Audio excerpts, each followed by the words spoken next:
you gonna show power if you're not up under attack? How you gonna show resistance if something's not trying to pull you over? Resist, resist. Stop being neutral and stop being indifferent. Resist. Take a stand and resist. You know, courage mounts up, and then sometimes we have the doubts that creep in, and we reach a little deeper to find that courage that overcomes our doubts and our fears. Courage to do what you didn't think you could do. The courage to step into territory that might be a little unfamiliar. The courage to talk to somebody you don't know. Courage to stand up when it's sort of dark in your corner. The courage to do it when it isn't going your way, seemingly. Be strong and very courageous. Be strong and very courageous.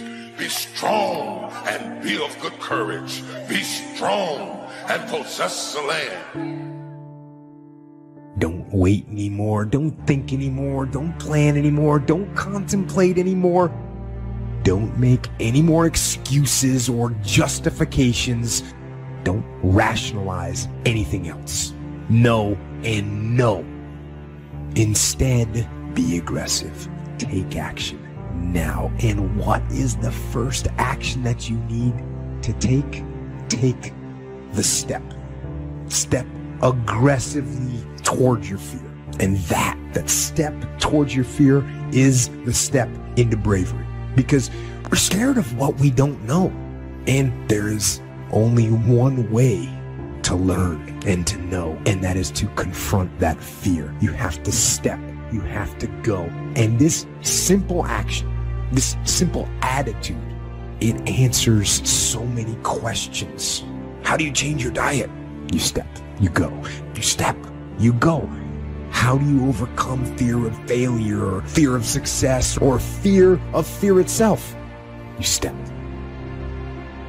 Face everything and rise.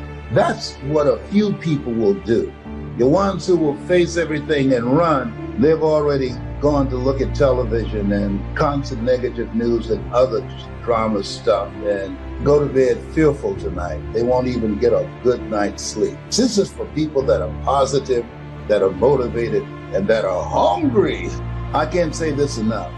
Work on your mind. Listen to things that empower you, that builds your spirit, that's got your name on it. Listen, why? Because faith comes by hearing and hearing and hearing. Oh, I heard it before. No, listen until you're producing the results. If you're not producing the results, you haven't heard it enough. You got to listen till it goes past the conscious mind to the subconscious mind.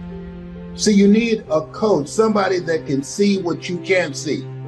We all have doubts that attack us. We all have small fears that creep in. That is the nature of life. But that's what faith is all about. That's what courage is all about. To serve us when our doubts will not serve us well. Faith to overcome fear and courage to overcome our doubts.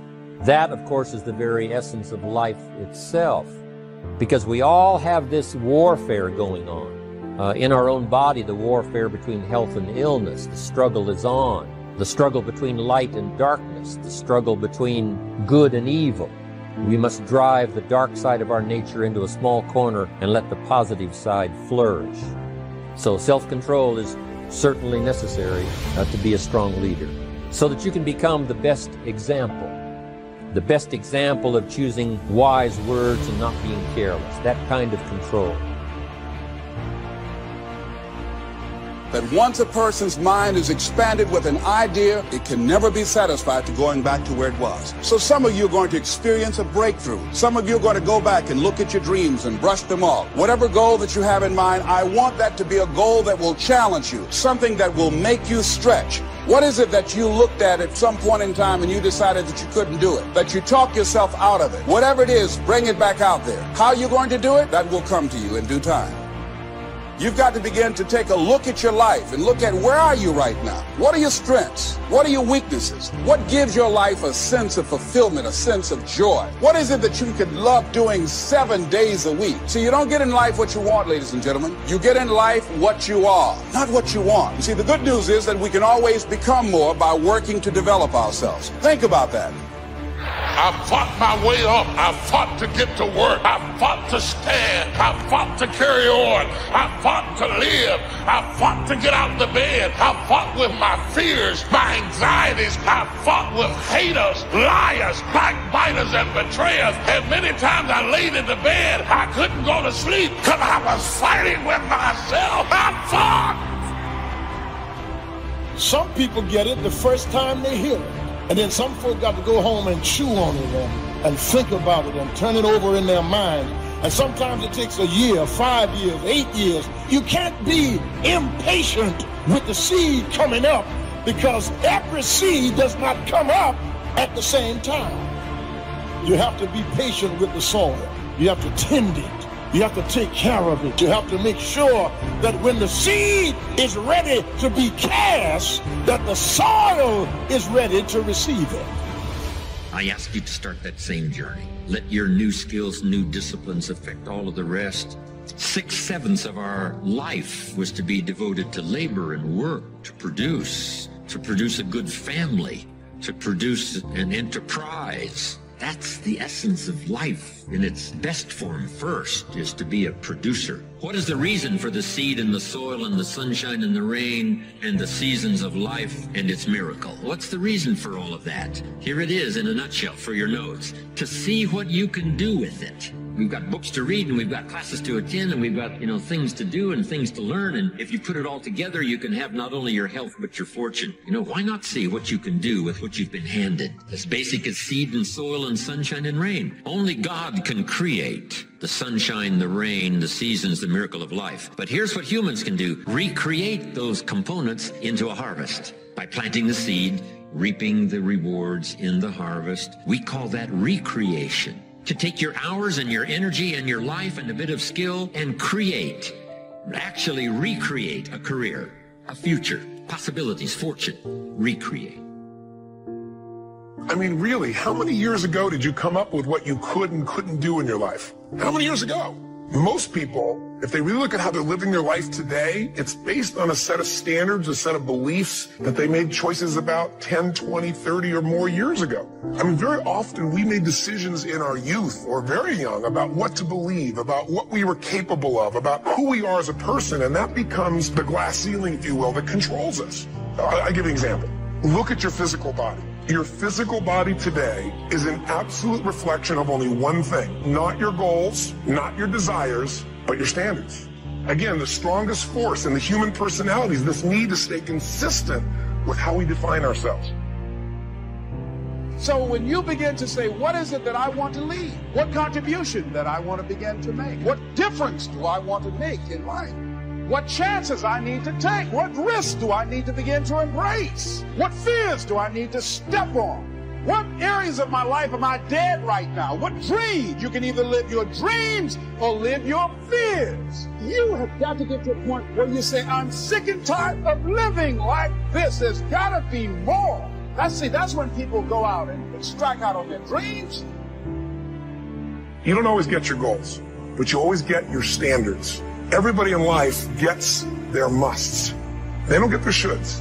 Most people have a list of shoulds, don't they? Don't you have a list of shoulds, things you should do, you should follow through on? I should get into the office earlier. I should be, more confident. Whatever your should list is, when you decide something is a must for you, an absolute must, when you cut off any possible, you say, I'm going to find the way, or I'm going to make the way. Once you see that you're suffering either early consequences or severe consequences, all you have to do now is shut down that route, pick another destination and start going that way with some easy disciplines that day by day gather momentum, and now one success leads to another, leads to another. All disciplines affect each other. What's interesting about success is starting a new discipline, a couple of new disciplines, and sure enough, once you've gained just a little bit of success in a couple of new disciplines, it'll inspire you to clean up the rest. Each lack of discipline affects the rest. Take ownership. Take extreme ownership. Don't make excuses. Don't blame any other person or any other thing. Don't hide your delicate pride from the truth. Everyone took ownership of their mistakes. Everyone took ownership of the problems. Take ownership of your job. of your future and take ownership of your life. And lead. Lead yourself and your team and the people in your life. Lead them all to victory. There is a certain mentality that is associated with winners because there's a mentality. This is not about money. It's not about anything tangible. There's a mentality that goes along with winning. Trying to learn early the consequences of errors in judgment, poor behavior, and then try to learn from others that have gone down a disastrous road, and sure enough, they suffered the consequences, and you say, wow, then I'm going to change direction because I don't want those consequences. And to the positive, once you get that mentality, you can listen at a person talk a few minutes and either it feeds you or it doesn't. And you learn sooner or later that things that don't feed you, you don't spend time fooling with it because it is counterproductive to where you're trying to go. You don't argue with people. You stop arguing with people. You just move aside and go on in your own direction because you finally got it on the right road and you don't want anything to blow you off course. And now that you've got your focus, you want to be able to maintain your focus and keep moving forward. Likewise, failing has the pathology. You can get in around failing people and have failing circumstances and listen at negative talking, and after a while you find yourself unable to get back up again because not only are you down, but what is worse is your environment is down and everybody who's talking to you is talking down, and you develop a mentality built around your condition. Learning from errors in judgment. A few simple disciplines practiced every day. Now you're on the road to success. A few errors in judgment repeated, and you can turn anything around. You work on your mindset. You read 30 to 40 pages of something positive every day. You can't help but change. I'm an assassin. I'll kill every negative, mediocre cell in your body. You were born for greatness, not to be a victim. No, life happens to everybody. Everybody. And no one escapes it. It's called unavoidable suffering. Life is difficult. So work on your mind. I work on my mind every day. Every day I work on it. There's a calling on your life. And you're greater than your circumstances. You're greater than anything that has ever happened to you. Indecision is the thief of opportunity. If you don't decide what you're going to do today, the day could get away and you're not very effective. Don't start the day until you have it finished. Is it possible to finish the day before you start it? And the answer is yes. If you don't finish it, the day escapes. And in the morning you say, let's see, what should I do now? In the afternoon you say, hey, time's getting away from me. What should I do now? And now most of the day is lost. Most of the day escapes not being utilized simply because you didn't make those decisions early, at the early part of the day. The decisions we make in the early part of our life sometimes last for a lifetime. If you neglect them and don't make them, sure enough, the time passes. And the opportunity sometimes is diminished, and sometimes you spend a lot of time now catching up simply because you didn't make those early decisions. So it's the decisions at the first of the day, it's the decisions at the early part of the month, it's the decisions at the early part of the year that greatly determines what kind of year you're going to have. The decisions you make at the first chance you see opportunity, those decisions. Then we need decisions to correct poor decisions, to overcome our mistakes. It's possible, of course, for all of us to make unwise decisions. At the end of a few years, we say, that decision cost me too much. Cost me a lot of time, cost me a lot of money. But as long as you're alive, there's still a chance to use new decision power to correct the mistakes of decisions that were bad in the past. All of us have the opportunity to do that, but I think Napoleon was right here too. You got to be definite in making decisions so that the opportunity doesn't pass you by. Take advantage. The people that do that, the people that go against the grain, the people who ignore the naysayers, the haters, the people turn a deaf ear to people telling them what they can't do. Do what you can do. Give it everything that you have. What are you hungry for? Because when we come out of this, our lives will never be the same again. A lot of people are going to be left behind. A lot of people will be devastated. A lot of people will take themselves out But a few people, those who are able to rise, a few people, the road to life is straight and narrow, but few there be that find it, because few there be that are hungry. You got to go all out. It takes everything in you. You got to feel that you were chosen for such a time as this. This is an appointment, a divine appointment for your dream. This could be the greatest time you ever live if you control what you focus on, if you find a more empowering meaning, and if you decide to model the actions of those who succeeded before you. It can be the best financial time, the best emotional time, the best spiritual time of your life, but you better take control of your state. And if you think you're going to do it just by today, you're wrong. You're going to need to get yourself some rituals. So you better do the right thing at the right time, and to do that, you better know what season you're in, and to do that, you better learn how to change your state, how to take control of your own conditioning. That's what I live for. A good leader has definite plans. Your plans to be financially secure. You got to have good plans. One more on plans, and that is the plan for your personal development. The plan to be better this year than last year. The plan to take the classes, do everything you possibly can to show personal progress. Not just financial progress, but the progress of personality, the progress of communication skills, the progress in how to deal with people. You need those kind of plans. A plan for personal growth, personal development, a plan to be all that you can possibly be. Got to have good plans.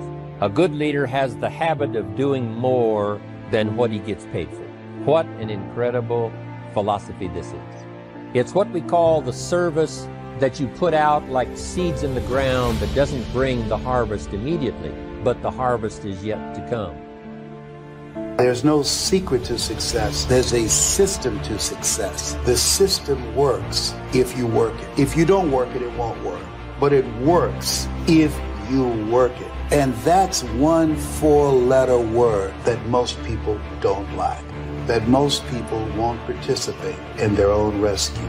And there are people who will be presented with an opportunity, who know that they could be laid off at any moment, who know that them keeping their job has nothing to do with how good they are. And yet and still, they'll go to work and have knots in their stomachs, hoping when they open up an email that they have not been told this is your last day. They'll go to work hoping there's not a security guard standing by their desk with a box and say, empty your things in here and take them to the front door and escort them to the parking lot. They go in there hoping it doesn't happen. Why? Because they don't want to do the work. It's an aversion to most people's spirit.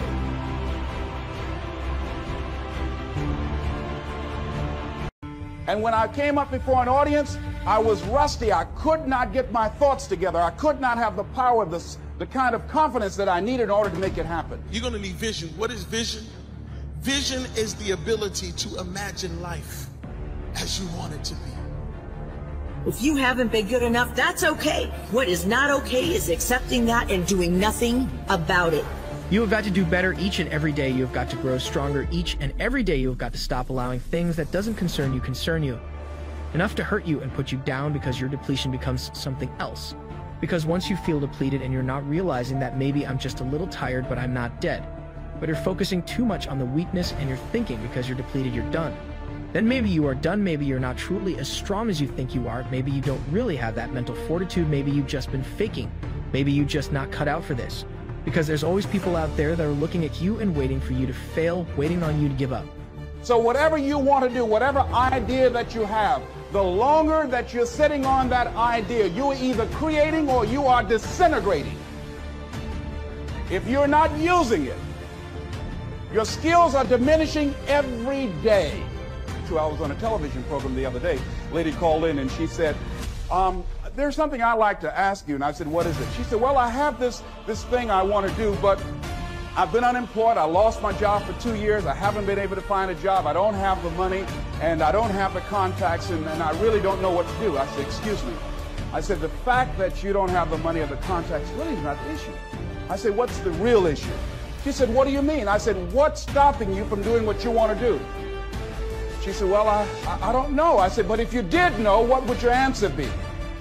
Yeah, right now you need vision. If you're going to build legacy, if you're going to be the first in your family to accomplish some things, if you're going to break the cycles that have been running through your family, you're going to have a vision. Right now, what's your 5-year vision? Yep, I said 5 years, but that's not even enough. You need a 10-year vision. You need a 20-year vision. You need the kind of vision that wakes you up in the morning. You need the kind of vision that drives you. You need the kind of vision that slaps you when you feel like getting tired and going to sleep. You need the kind of vision that pushes you when you don't know how you're going to continue. What's your 20-year vision? I need you to get a vision. Yeah, I need you to see what the next 10 years looks like. I need you to see what the next 5 years looks like. I need you to see yourself winning. I know that it's difficult right now, but your vision said you're going to win. Yep, I know there's a storm that's coming and raging and warring against you, but you got to have a vision that keeps you in the fight, even when it feels like you're about to quit. She said, well, I think maybe I'm afraid. I said, what are you afraid of? Maybe am I afraid? See, a lot of people allow fear to stop them from living their dream. Answer your calling. Whatever you're called to do, don't count yourself out. Don't say, I can't do that. You're bombarded with negative stuff every day that beats you down, and you will find yourself unconsciously engaged in self-destructive behavior. If you don't program yourself, life will program you. It's got to be your passion. You got to love it, ladies and gentlemen. You got to love it. It's got to be what you are supposed to do. You want to sing, and even though they want to invite you to Carnegie Hall, you're going to sing to anybody that listens to you, including singing to yourself. I used to talk to my plants when nobody else would listen to me. You're supposed to build something. You're supposed to create something. I don't know how to do it. Learn. You are the one that's got to get married. You're the one that's got to tell everybody this thing can happen. This thing can be good. And part of the reason why there's so much pressure on you is because you know that you are called to be the first. Part of the reason why you carry such weight is because you know you are called to be the first. Thank God for the second and the third and the fourth. Thank God for the last. But truth be told, you have been placed on this earth to be the first. There are many of you, you have a sword in your hand, but somebody called it a stick. And you need to say, this is not a stick, it's a sword. That's not just a book in your hand, that's your sword. That's not just an idea, that's your sword. That's not just a dancing gift, that's your sword. You let everybody tell you it's okay, you should stop, don't do it. Start over why. Are you starting over? Just start up and keep going. Enough of quitting, enough of not wanting to push yourself and get the most of your life. It's difficult. I know challenges are going to come. I know, in fact, it's even more difficult for many of us because of certain circumstances that we deal with day in and day out, but we cannot quit. We must balance ourselves. We must be willing to give 110% of everything we have, because all we got is what we got, and what we got is what we must be willing to give, but don't give in and give up and put quit in your mind and let it destroy you. Take responsibility. Responsibility that you haven't been at your best, and responsibility that you are committed to do better. What can you do today that will make your future better? Do that every day. You can't give up on yourself. Humble yourself, man. His blessings is his blessings, and your blessings is your blessings. Go get what's yours. Go get what's yours. Every day you should wake up with a chip on your shoulder. And this ain't really got nothing to do with you being better than nobody. Do not wait for tomorrow to go out and fight for your dreams. Today is the right time. You have all the strength you need to make your goals come true. It all depends on the desire you put into it. Strive now. Ask yourself this question: if not now, when? Don't sit around waiting for things to happen, because they won't happen to you. You must go out for them. Fight for what you want to achieve. Draw up an action plan so that your dreams stop being dreams and become reality. Demand more. You are capable of giving more. You haven't lost anything, you're just going through the challenges. And with challenges comes great rewards, but you've got to keep the faith, you've got to stay hopeful, not hopeless, you've got to continue to go on. And look up, I speak about looking up often because that's the best thing you could ever do. Keeping your eyes on the sky and looking beyond it and not looking down on your misery. And not concerning yourself about things that you cannot control because we tend to get ourselves wrapped up in that from time to time. Get away from it and believe in yourself. Have the strength and the fortitude to carry on. And when other people don't want to be there where you are, then maybe that's the time to cut that away. Don't let all of this heavyweight bring you down. Believe and understand that your process is necessary. Understand that you're going to get where you need to get. This ain't got nothing to do with you being better than nobody. This about you being and doing better for your family, your friends, and most importantly, this is about you going out there into the world, impacting other people by sharing the good news, if you know what I mean. Man, look, young one, this one for you. You ain't gonna be happy every day of your life, and that's simply because your happiness is all based off your circumstances. But young one, if you can't be happy every day, that's okay. That's okay. Because although you may not be happy today, you can still be full of joy every single day. Why? Because at the moment we established a commitment with ourselves, we must know that we are capable of that and more. A person in search of excellence does not like to be in his comfort zone. It is all or nothing. Even if sometimes you don't want to or feel like you can't, you should. Fight, strive, give everything to reach the top.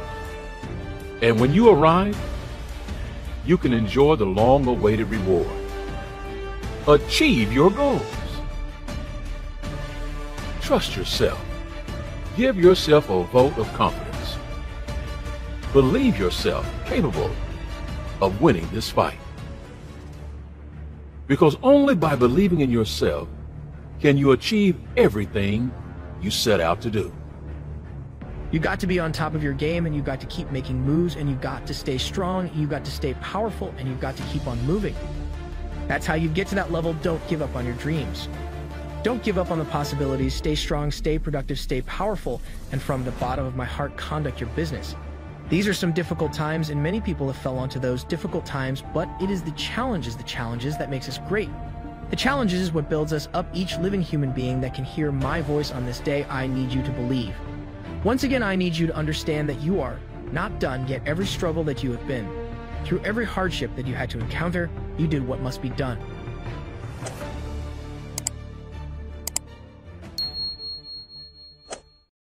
Do not hear right, cannot speak right. Have you ever noticed that deaf people talk funny? They talk funny because they hear funny. You talk funny when you hear funny. I have failed far more times than I've succeeded. Far more. You will never succeed more than you fail. That's not how it works. You know why? Because failure is a wonderful teacher. It's the only way to learn. You have to fail. Failure is a part of the process to becoming successful. I tell people this all the time. Michael Jordan, the greatest basketball player in the world, he took 946 game-winning shots. 946 times since he was in high school, the ball has been in his hand to take the game-winning shot with no time on the clock. He has only made 146 of those. He has missed over 700 times, but he has made 146. You know what they write about? When he make it. They write about when you make it. So guess what? When you get through failing, all you got to do is make one. All you got to do is make one. I've had in my career probably a total of, I've been to over 200 pitch meetings to pitch ideas in Hollywood. Out of those 200, they have picked 5 of them. 200 meetings, 200 show ideas, they've picked 5 of them. But you know what them 5 was? Hits. So you know what they made me? A star. I only have 5. I only hit 5. The rest of the shows I had somebody thought of and asked me to be on the show, and I might have turned it into a hit. But I've only been picked, five of my ideas got picked. In 33 years, 5 ideas got picked. All I need is 5 hits. That's all. Y'all don't even know I was in them other meetings. They don't write about it. They just write about my hits. You just need a hit, man. So when you fail, it's a part of the process. Keep going. You're supposed to fail. Shit, who you know that gets it right all the time? That's impossible. You have to fail. Matter of fact, when you fail, be glad about it. Every time you fail, you're one step closer. So every time you fail, say, whew, got that out the way.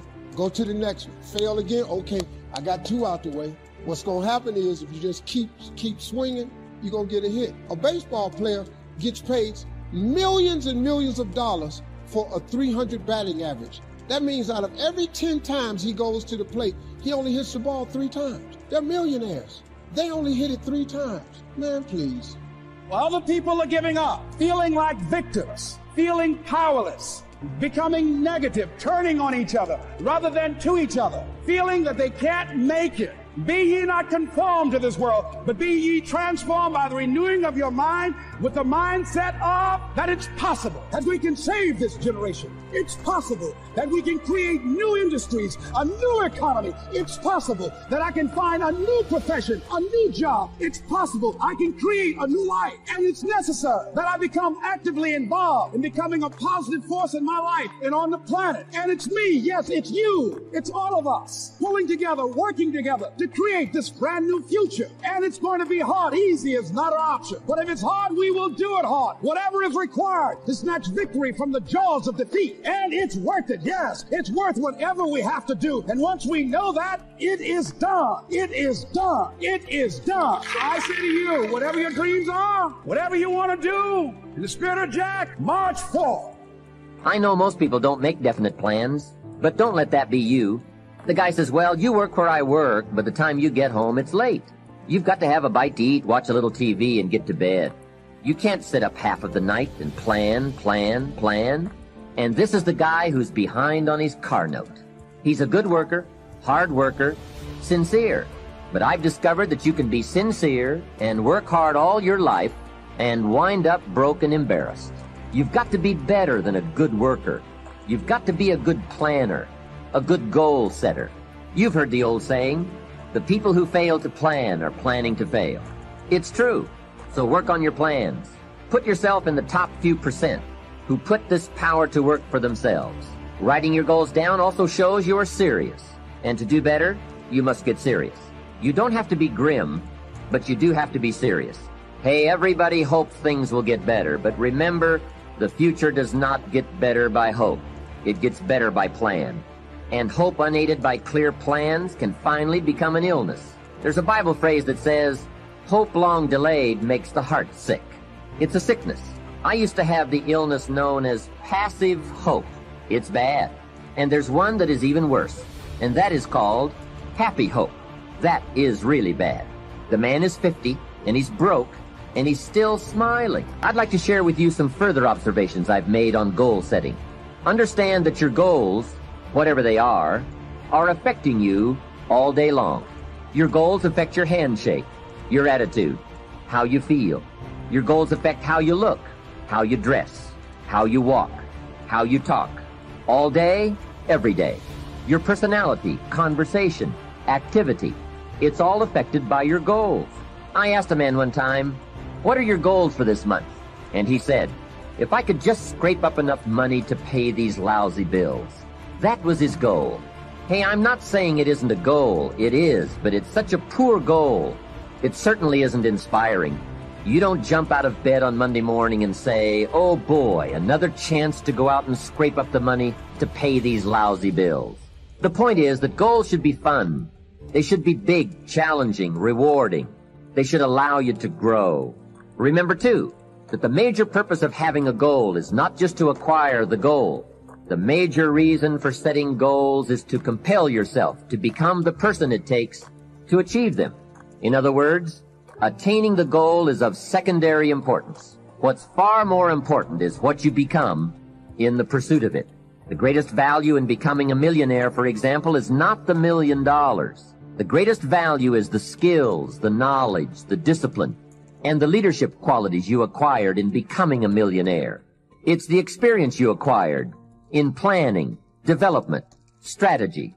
It's other qualities you acquired, such as courage, commitment, and willpower, to attract $1 million. You could lose everything you attained, but you could not lose the skills, knowledge, and experience you have obtained. Even better than having is being. Here's a most important question to spend some time answering. What kind of person will I have to become to get all I want? Write down a few thoughts on that. Write down some skills you'll have to develop, for example, and some of the things you're going to have to learn. Just spend a little time writing a few sentences on this. What kind of person will I have to become to get all I want? The answer to this will give you some personal development goals. Remember that income does not far exceed personal development. All of us have to do this kind of self-examination.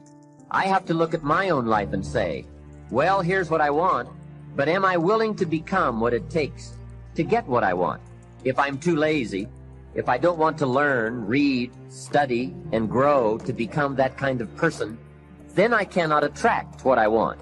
Now, either I have to change my wants, or I have to change myself. Here are a few more key points I'd like to share with you on goals and designing your future. First, if you don't right now feel as if you're equipped to get all you want, just remember, ability will grow to match your strong dreams. That's why the goal-setting process we've discussed is so important. The more you work on this, the more ideas you will get on how you can change, how you can grow. I am nowhere near the person I was when I met Mr. Shoaff 25 years ago. I'm not that person anymore. I've changed. There's nothing you can do about the past, but you can do a great deal about your future. You don't have to be the same person you were yesterday. You can make changes in your life, absolutely startling changes, in a fairly short period of time. You can make changes you can't even conceive of now. If you give yourself a chance, your abilities will grow. You have untapped talents and potential that you haven't even reached for yet. Live your life from truth and you will survive everything. Everything. I believe even death.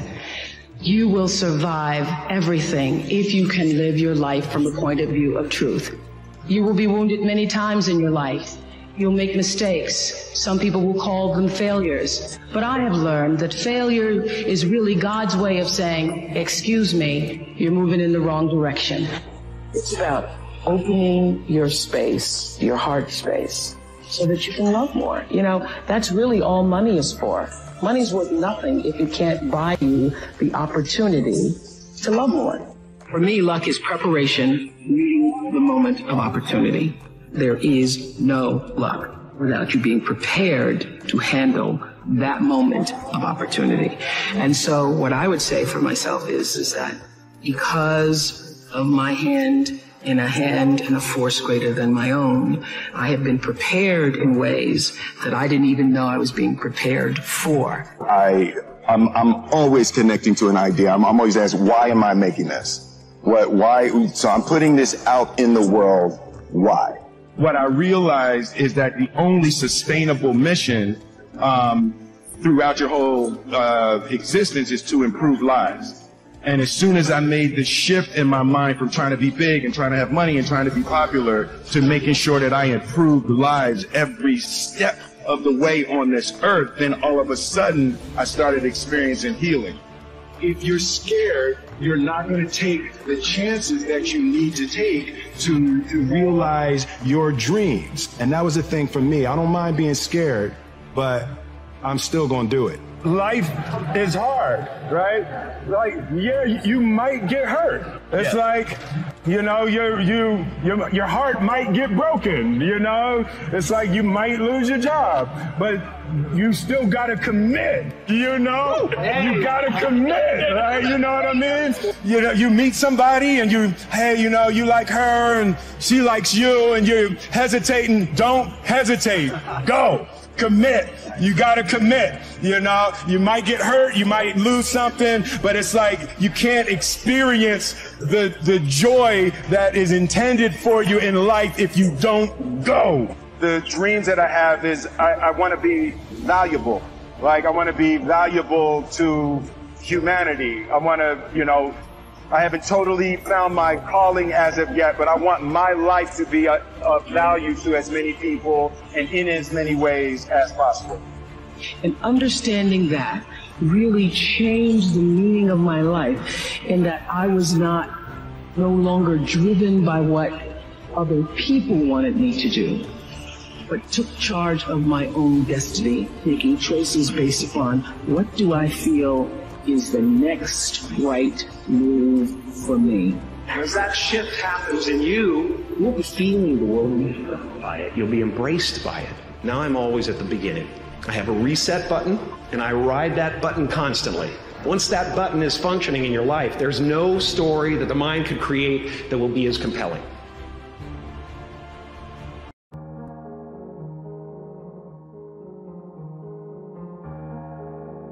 It's an interesting thing about life, I've also found, that if you don't have the courage to act, sometimes and particularly if you have something special to do, life will move on you. If it were not for life, I would still be a disc jockey. I didn't just leave voluntarily to go to the state legislature. I was fired.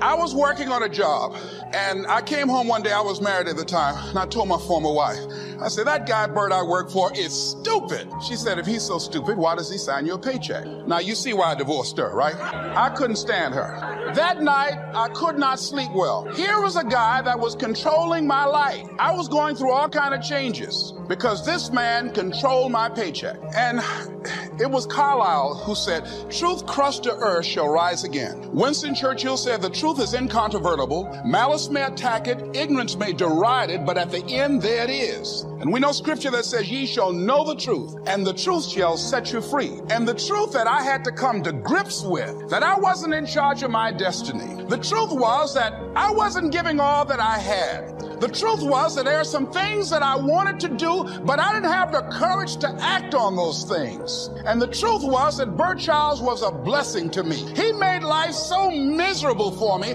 I had to start looking at my life differently. I started going to work earlier. I started being the last one to leave there. I started working harder than anybody else. The other guys could not. Why would you work so hard, Les? I said, I'm not working for them. I have been cheating, Bert. I thought. I've been cheating myself and my family. Wherever you are, whatever you're doing, do it with everything that you have. Develop the habit of giving more than what you're paid for. Develop the habit of setting standards that others will be measured by. Someone said, do not go where the path may lead, but go where there's no path and leave a trail.